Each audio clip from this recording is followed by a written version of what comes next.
तो विद्रोहियों को सूखी भूमि पर रहना पड़ता है। हे परमेश्वर, जब तू अपनी प्रजा के आगे आगे चलता था, जब तू निर्जल भूमि में सेना समेत चला, तब पृथ्वी कांप उठी और आकाश भी परमेश्वर के सामने टपकने लगा। उधर सिनै पर्वत परमेश्वर, हाँ, इस्राएल के परमेश्वर के सामने कांप उठा। हे परमेश्वर, तूने बहुतायत की वर्षा की। तेरा निज भाग तो बहुत सूखा था, परंतु तूने उसको हरा भरा कर दिया। तेरा झुंड उसमें बसने लगा। हे परमेश्वर, तूने अपनी भलाई से दीन जन के लिए तैयारी की। प्रभु आज्ञा देता, तब शुभ समाचार सुनाने वालियों की बड़ी सेना हो जाती है। अपनी अपनी सेना समेत राजा भाग चले जाते हैं और गृहस्थिन लूट को बांट लेती है। क्या तुम भेड़शालाओं के बीच लेट जाओगे और ऐसी कबूतरनी के समान होंगे जिसके पंख चांदी से और जिसके पर पीले सोने के मुड़े हुए हो। जब सर्वशक्तिमान ने उसमें राजाओं को तितर बितर किया, तब मानो सल्मोन पर्वत पर हिम पड़ा। बाशान का पहाड़ परमेश्वर का पहाड़ है। बाशान का पहाड़ बहुत शिखर वाला पहाड़ है। परंतु हे शिखर वाले पहाड़ों, तुम क्यों उस पर्वत को घूरते हो जिसे परमेश्वर ने अपने निवास स्थान के लिए चुन लिया है, और जहां यहोवा सदा वास किए रहेगा। परमेश्वर के रथ 20,000 वरन हजारों हजार है। प्रभु उनके बीच में है। जैसे वह सिनै पवित्र स्थान में है, तू ऊंचे पर चढ़ा, तू लोगों को बंधुआई में से ले गया। तूने मनुष्यों से वरन हठीले मनुष्यों से भी भेंट ली, जिससे यहोवा परमेश्वर उनमें वास करे। धन्य है प्रभु, जो प्रतिदिन हमारा बोझ उठाता है। वही हमारा उद्धार करता है।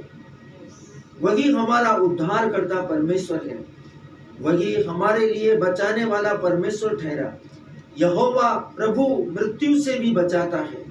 निश्चय परमेश्वर अपने शत्रुओं के सिर पर, और जो अधर्म के मार्ग पर चलता रहता है, उसका बाल भरी खोपड़ी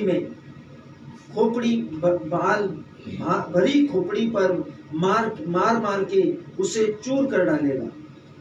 प्रभु ने कहा, मैं उन्हें बाशान से निकाल लाऊंगा।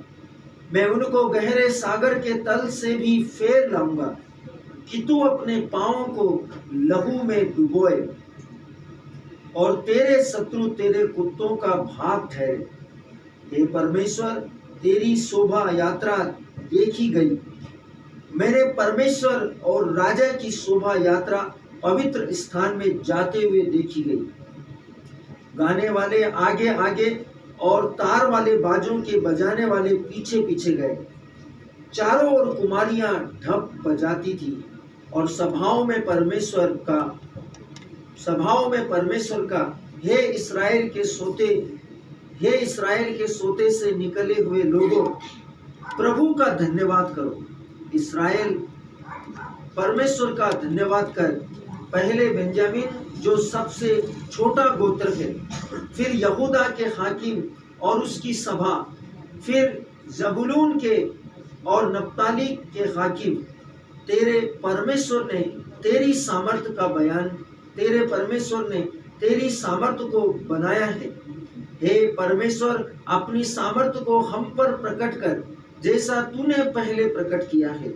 तेरे मंदिर के कारण जो यरूशलेम में है, तेरे राजा के लिए भेंट ले आएंगे।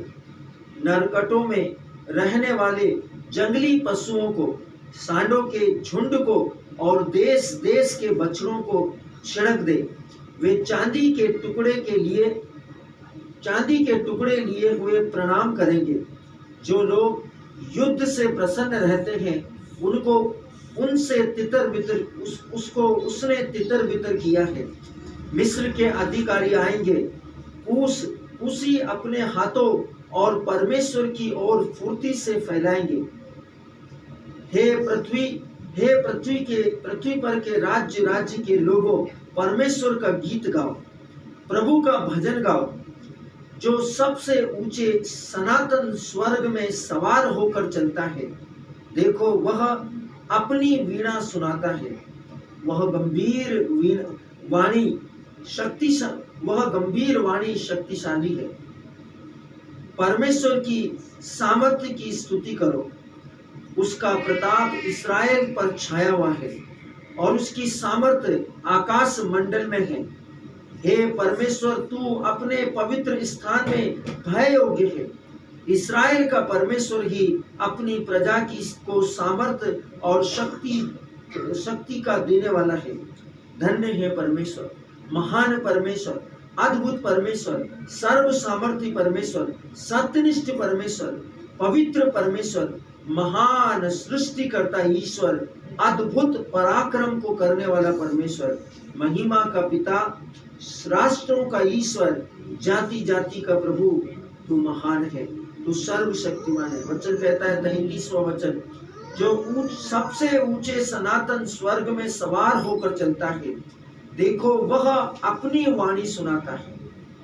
उसकी वाणी वीणा के जैसे, उसकी वाणी मृदंग के जैसे, उसकी वाणी झांझ के जैसे, उसकी वाणी महाशब्द वाली झांझ के जैसे, मंजरी और खंजरी के जैसे, तबले और बांसुरी के जैसे, उसकी वाणी तुरहाई के जैसे। वह सर्वशक्तिमान की वाणी है, वह गंभीर वाणी और सर्वशक्तिशाली वाणी है। परमेश्वर अपनी वाणी के सामर्थ्य से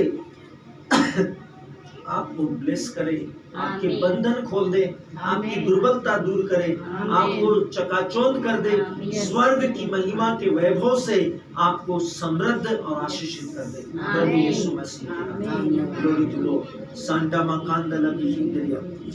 स्तोत्र भजन 69। संकट के समय, संकट में सहायता के लिए पुकार।